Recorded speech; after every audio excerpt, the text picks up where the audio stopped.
అందరికీ నమస్కారం అండి. ఆర్టీఈ 12(1)సి ప్రకారం ఆంధ్రప్రదేశ్ రాష్ట్రంలో ఉన్నటువంటి ప్రైవేటు పాఠశాలల్లో 25% ఉచిత సీట్లు 1వ తరగతికి కేటాయింపు జరిగినందున 2025-26 విద్యా సంవత్సరానికి సంబంధించి ఆన్లైన్లో ఎలా అప్లై చేసుకోవాలనేటువంటి విషయానికి సంబంధించి ఈ వీడియోలో మీకు వివరించడం జరిగింది. అప్లై చేసుకోవడానికి సంబంధించినటువంటి లింక్ను కూడా డిస్క్రిప్షన్ బాక్స్లో ఇవ్వటం జరుగుతుంది, గమనించగలరు. రాష్ట్ర సమగ్ర శిక్షా కార్యాలయం వారు ఒక డిజిటల్ ఫ్లయర్ని విడుదల చేశారు. దీని ప్రకారం మే 15, 2025 లోపుగా ఈ ఆర్టీఈ యాక్ట్కి సంబంధించి సెక్షన్ 12(1)సిలో కొన్ని కేటగిరీల వారు అప్లై చేసుకునే విషయాన్ని ఈ ఫ్లయర్ మనకి వివరిస్తుంది. మరి అప్లై చేసుకోవటానికి సంబంధించి మనం ఇక్కడ ఇవ్వబడినటువంటి లింక్ను క్లిక్ చేసినట్లయితే మనం హోమ్ పేజీలోకి వెళ్ళటం జరుగుతుంది. ఈ హోమ్ పేజీలో ఇక్కడ రిజిస్టరు, లాగిన్ అనేటువంటి 2 సబ్ టైల్స్ కనిపిస్తున్నాయి. ఇప్పుడు మనం మొదటగా రిజిస్టర్ హియర్ అనేటువంటి బటన్ని క్లిక్ చేయగానే అది బ్లూ కలర్లోకి టర్న్ అవుతుంది. ఈ 12(1)సిలో ప్రవేశాల నిమిత్తం స్టేట్ సిలబస్సు, సిబిఎస్ఈ సిలబస్సు, అట్లాగే ఐసిఎస్ఈ, ఐబి వంటి సిలబస్లతో నిర్వహించబడేటువంటి పాఠశాలన్నింటిలోకి ప్రవేశం లభ్యమవుతుంది. మీ పరిధిలో ఉన్నటువంటి సచివాలయం ద్వారా కానీ ఎంఆర్సి ద్వారా కానీ అప్లై చేసుకోవటం వీలవుతుంది. అప్లై చేసుకున్న అనంతరం దానికి సంబంధించినటువంటి యూజర్ ఐడి, పాస్వర్డ్ ద్వారా మనం లాగిన్ కావాల్సినటువంటి అవసరం. ఆ వివరాలు మనం ఒకసారి పరిశీలిద్దాం. రిజిస్ట్రేషన్ చేసుకోవడం కోసం ఇక్కడ 2 రకాల టైల్స్ కనిపిస్తున్నాయి చూడండి. బ్లూ కలర్లో ఉన్నటువంటి టైలు స్టూడెంట్ ఆధార్ నెంబర్ ఉన్నట్లయితే ఆధార్ నెంబర్ సంబంధించినటువంటి బటన్ని క్లిక్ చేసి అప్లై చేయటం స్టార్ట్ చేయొచ్చు. స్టూడెంట్కి ఆధార్ లేనటువంటి సందర్భంలో పేరెంట్ లేదా గార్డియన్కి సంబంధించినటువంటి ఒక బటను లేదా టైల్ అనేటువంటిది కనిపిస్తుంది. మనం దేని మీద అయితే ప్రెస్ చేసామో అది బ్లూ కలర్లోకి టర్న్ అవటాన్ని గమనించవచ్చు.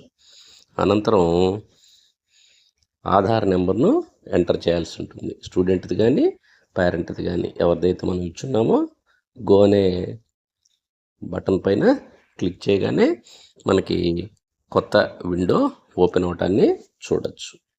ఈ కొత్త విండోలో చైల్డ్ యొక్క పూర్తి పేరు, వారి date of birth, email ID, జిల్లా, మండలం అందజేయాల్సినటువంటి అవసరం ఉంది. ఈమెయిల్ ఐడి కంపల్సరీ ఏమి కాదండి, ఇది ఆప్షనల్ మాత్రమే. అనంతరం ఆ టైల్ కంటిన్యూషన్లో ఆ ఊరి యొక్క పిన్ కోడ్ ఇవ్వాల్సినటువంటి అవసరం ఉంది.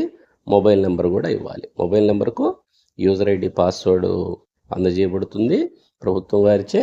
మొబైల్ నెంబర్ని మనం తర్వాత అయినా మార్చుకునేటువంటి సౌలభ్యం ఉంది. రైస్ కార్డు యొక్క నెంబర్ని, ఆ స్టూడెంట్ యొక్క ఏజ్ని మనం నమోదు చేయాలి.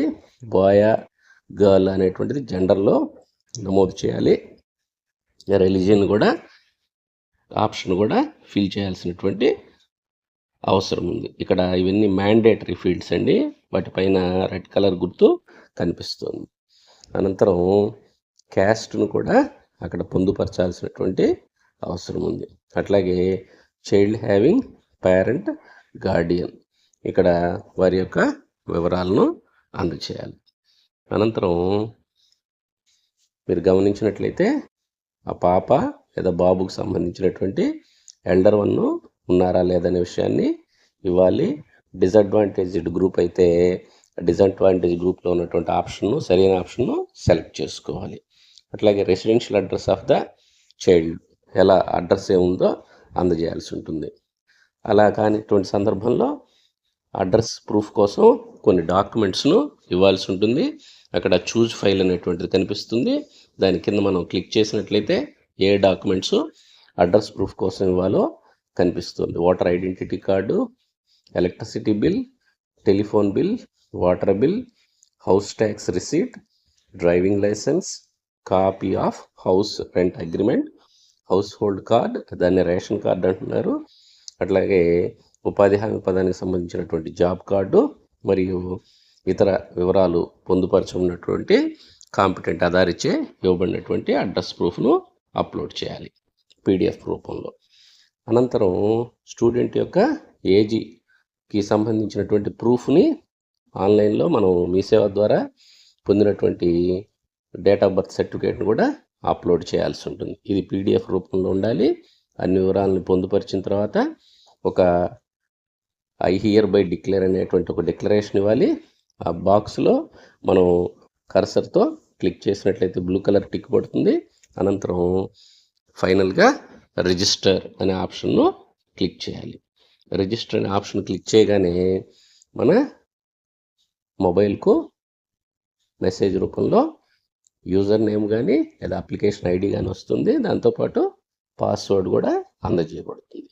ఆ యూజర్ ఐడి లేదా అప్లికేషన్ ఐడిని, పాస్వర్డ్ను లాగిన్ అనేటువంటి టైల్లో క్యాప్చా కోడ్తో ఎంటర్ చేసి లాగిన్ అవ్వాల్సి ఉంటుంది. కింద హెల్ప్ లైన్ నెంబర్ కూడా కనిపిస్తుంది. అవసరమైతే హెల్ప్ లైన్ నెంబర్కు ఫోన్ చేసి మన సందేహాలను నివృత్తి చేసుకోవచ్చు. లాగిన్ అయిన తర్వాత మన ఆవాస ప్రాంతానికి సంబంధించినటువంటి పరిధిలో ఉన్న ప్రైవేట్ స్కూల్స్ మనకి డిస్ప్లే అవుతాయి. దాన్ని బట్టి మనం ఆప్షన్ని సెలెక్ట్ చేసుకోవాల్సి ఉంటుంది. ఇప్పటికే మీ ఆధారు లింకప్ అయినటువంటి సచివాలయానికి సంబంధించినటువంటి ప్రదేశంలో మీ ప్రైవేట్ పాఠశాలలు కూడా కనిపిస్తాయి. ఆ ప్రైవేట్ పాఠశాలను ఎంపిక చేసుకోవచ్చు. లాటరీ ద్వారా కానీ నిర్దేశించినటువంటి సమయంలో అప్లై చేసుకున్న వారికి నిర్దేశించినటువంటి విధానం ద్వారా ఎంపిక చేసిన తర్వాత ఎంపికైనటువంటి సమాచారాన్ని పేరెంట్కు SMS రూపంలో పంపటం జరుగుతుంది. ఇలా 1 లేదా 2 దశల్లో నిర్వహించేటువంటి అవకాశం ఉంటుంది. సౌలభ్యతను బట్టి మిగిలే ఉన్నటువంటి సీట్లను సంఖ్యను అనుసరించి ఇలా ఇవ్వటం జరుగుతుంది.